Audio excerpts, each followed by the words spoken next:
भइल फसलिया सोवाई देहला भगवन, सोवाई देहला भगवन, अपने किसान के रोवाई देहला भगवन, अपने किसान के रोवाई देहला भगवन। भइल फसलिया सोवाई देहला भगवन, सोवाई देहला भगवन, अपने किसान के रोवाई देहला भगवन, अपने किसान के रोवाई देहला भगवन।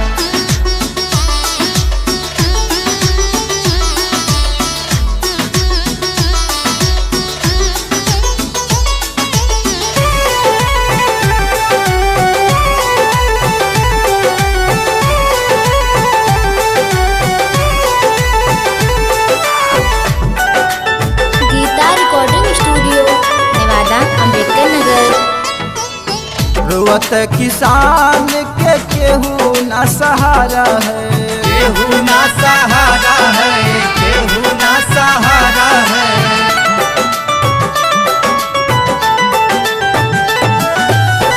रोवत किसान के केहू ना सहारा है, केहू ना सहारा है, केहू ना सहारा है। खाल के फसल यदि गलाई देहला भगवन, गलाई देहला भगवन, अपना किसान के रोवाई देहला भगवन, अपना किसान के रोवाई देहला भगवन। भइल फसलिया सोवाई देहला भगवन, सोवाई देहला भगवन, अपने किसान के रोवाई देहला भगवन, अपने किसान के रोवाई देहला भगवन।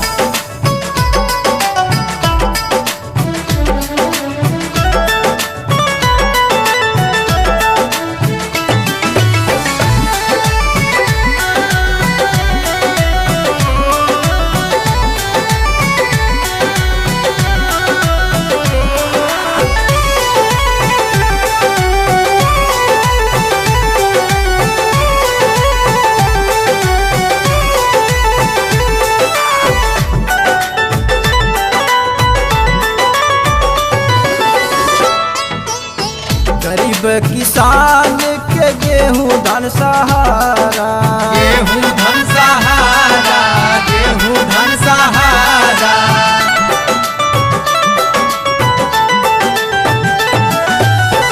पैसा नहीं कहूँ गेहूं धान बेचल जाला, धान बेचल जाला, धान बेचल जाला।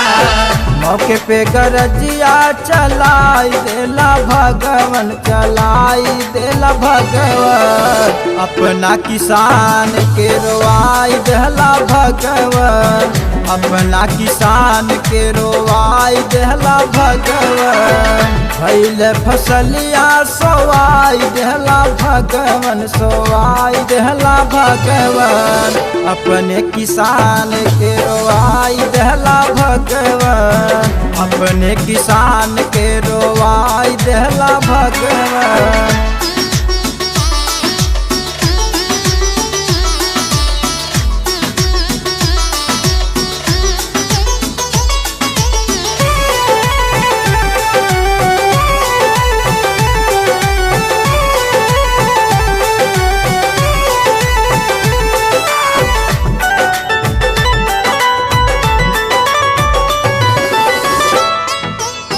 बढ़ल महंगाई देश में मचल हाहाकार बा, मचल हाहाकार बा, मचल हाहाकार बा।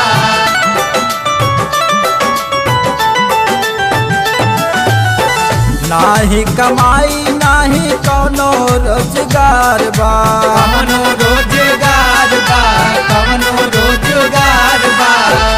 कोरोना में केतनन के मुआई देहला भगवन, मुआई देहला भगवन, अपना किसान के रोवाई देहला भगवन, अपना किसान के रोवाई देहला भगवन। भइल फसलिया सोवाई देहला भगवन, सोवाई देहला भगवन, अपने किसान के रोवाई देहला देहला भगवान, अपने किसान के रोवाई देहला भगवान।